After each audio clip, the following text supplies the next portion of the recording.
Salut tout le monde. Aujourd'hui, j'aimerais vous parler du combat entre Robert Whittaker et Khamzat Chimaev. Il aura lieu le samedi 22 juin à Riyad, en Arabie Saoudite. Et l'Arabie Saoudite a commencé par faire du bon travail avec la boxe. Et ce sera le premier gros challenge de Khamzat Chimaev dans cette division des poids moyens. Donc ce sera la première fois qu'il va combattre Whittaker qui a été champion des poids moyens, qui a eu plusieurs combats avec Adesanya et qui est facilement top 3 poids moyens sur la planète de ces dernières années. Donc rentrons directement dans cette analyse en parlant un peu de Khamzat. Ensuite on va parler un peu de Whittaker aussi. Donc quand moi je regarde ce match-up, je me dis que Khamzat a ses chances, mais il n'aura techniquement pas ses chances longtemps. Et pourquoi je le dis, c'est à cause des 5 rounds. Ce qu'on a constaté ces derniers combats avec Khamzat, c'est qu'il perdait son cardio ou que même sur 3 rounds, il n'y arrivait pas. Il n'y arrivait vraiment pas. Et dans le combat face à Gilbert Burns, c'était la première fois qu'on voyait ça. À partir du 2e round, il était fatigué. Et récemment, dans son combat face à Ousmane, qui est venu en short notice, donc Ousmane, même s'il se garde en forme, Khamzat se préparait pour ce combat face à Paulo Costa. Donc, malgré que Ousmane soit venu en short notice, sur 3 rounds, il était fatigué. Donc ici, face à Robert Whittaker, qui est un spécialiste des 5 rounds, qui fait pratiquement que des combats de 5 rounds depuis plus de 5 ou 6 ans, ce sera très compliqué pour Khamzat. Parce que Robert Whittaker est très bon debout. Donc l'image générale du combat est que au début du combat, Khamzat aura le maximum de chances. Comme on l'a déjà vu dans plusieurs combats, il amène les gens au sol très souvent au premier round. Il est très rapide sur le takedown. Il fait même le takedown de très loin, mais il t'amène au sol, il l'obtient. Et ensuite, il essaie de te soumettre et il a déjà fait plusieurs fois. Par contre, ici, si Whittaker arrive à survivre le premier round, peut-être même le 2e round, les 3 derniers rounds, je suis pratiquement sûr que Whittaker devrait prendre le dessus. Mais Whittaker aussi a des moyens de perdre ce combat. Donc pour parler des rounds, c'est ce que je vois par rapport à Khamzat. Maintenant, je vais directement enchaîner avec la lutte de Khamzat. Comment la lutte de Khamzat pourrait influencer Whittaker? Ce qu'il y a à comprendre, c'est que Whittaker a une très très bonne défense de lutte. Mais on a vu vraiment ce niveau de défense de lutte il y a plusieurs années. Et je veux parler du combat ou de ces 2 combats face à Romero, qui l'ont même changé. Mais dans ces différents combats et dans les combats bien avant ça, il avait une défense de lutte exceptionnelle. Maintenant, le problème, c'est que ces derniers combats, on a vu plusieurs personnes l'amener au sol. Dricus du Plexus l'a amené plusieurs fois au sol, Whittaker. Plusieurs fois. Donc ici, est-ce que je pense que Khamzat va réussir à amener Whittaker au sol? C'est pratiquement sûr. Mais est-ce que le reste de lutte défensive ou la défense que Whittaker a, est-ce qu'elle sera suffisante pour empêcher Khamzat de le soumettre? Ça, c'est vraiment dans le combat qu'on le verra dès que Khamzat aura obtenu son premier takedown. Pour parler maintenant du striking de Khamzat, c'est-à-dire du volume, Khamzat fait beaucoup de feintes. Il fait beaucoup de feintes, mais à mon avis, il n'amène pas beaucoup de volume. C'est bien de faire des feintes, mais pour que la personne morde aux feintes, il faudrait que quelque chose vienne après les feintes. Tu ne peux juste pas feinter. Et souvent, c'est quelque chose que Khamzat va faire pour pas beaucoup de volume en réalité. Il va feinter, mais il n'y a pas vraiment beaucoup de volume après.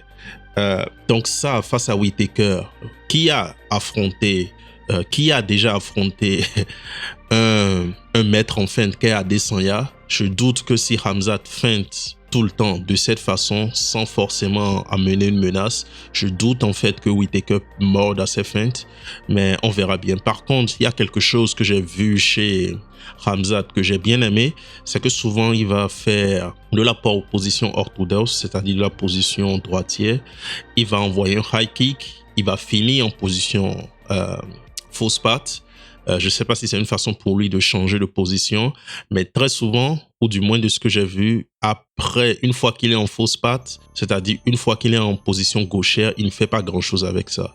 Ça, par contre, Whittaker pourrait le punir. Si le high kick ne passe pas, Whittaker pourrait vraiment le punir avec ça, et il suffit de regarder son combat face à Dricus du Plessis pour s'en rendre compte. Il a vraiment puni Dricus avec des low kicks quand Dricus était en position de droitier.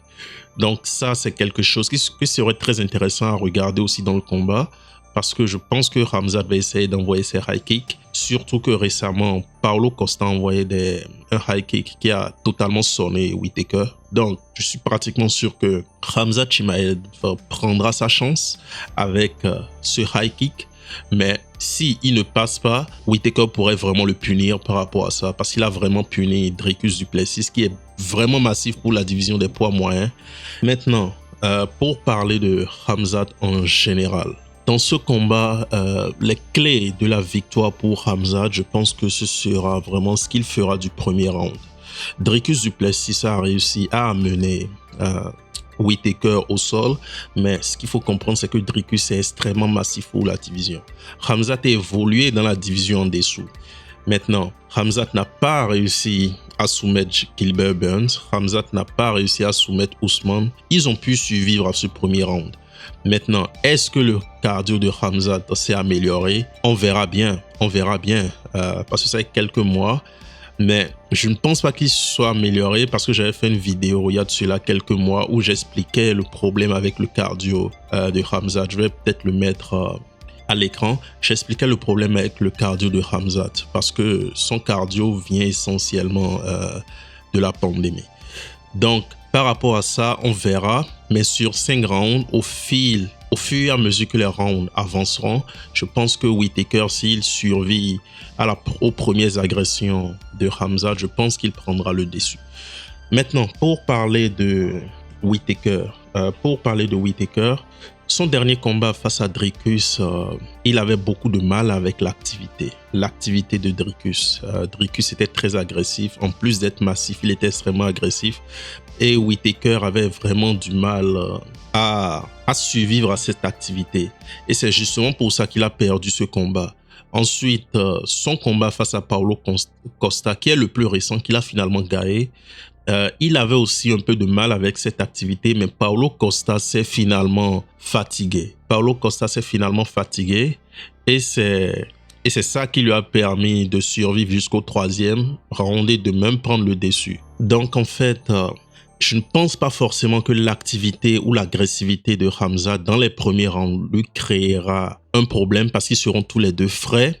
Je ne pense pas, mais sincèrement, c'est aussi dans le combat que j'aurai une réponse claire à ça, parce que de ma compréhension, il faut que les rounds évoluent au fur et à mesure pour que ça commence vraiment à avoir Whittaker.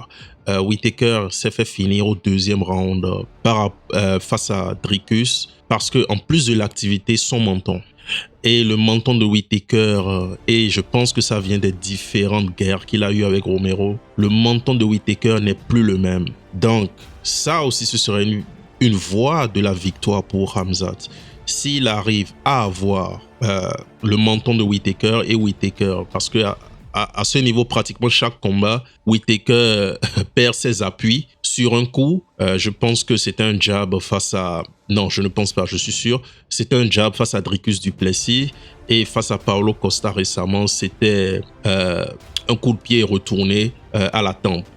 Pour Paulo Costa, c'est compréhensible parce que c'est beaucoup de force quand même, un coup de pied retourné. Par contre, pour un jab de Dricus, ça c'est autre chose. Et justement, dans le combat face à Dricus, c'est ce jab qui a démarré en fait la séquence finale de sa défaite. Donc ici, si Khamzat arrive à le faire tituber de cette façon, je suis sûr que Khamzat va lui sauter dessus et va probablement le finir. Donc ça, c'est quelque chose, c'est une chose à laquelle Whittaker devrait vraiment faire attention dans ce combat, dans ce match-up. Maintenant, debout, on a déjà parlé de la lutte défensive de Whittaker, mais debout, Whittaker est clairement supérieur à Khamzat. Je ne pense pas que Khamzat donnera un gros challenge, une grosse résistance à Whittaker debout. Surtout si on est au 3e, au 4e, au 5e round. Je ne pense vraiment pas.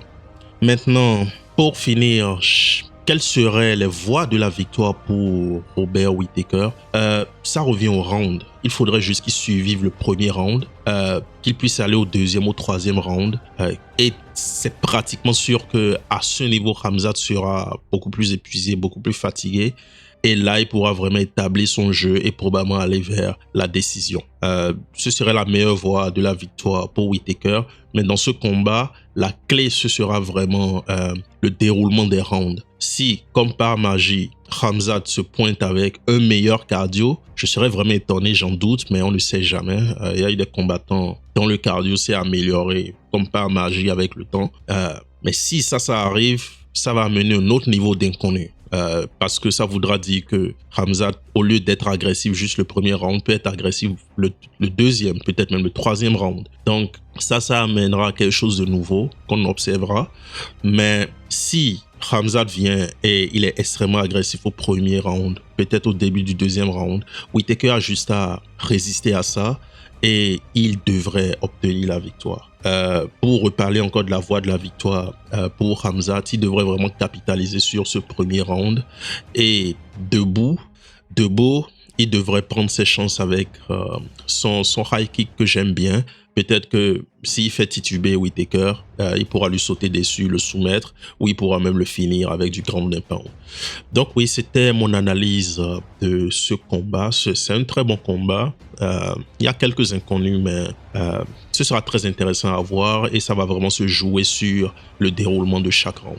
Abonnez-vous à la chaîne, partagez avec vos amis et on se dit à la prochaine.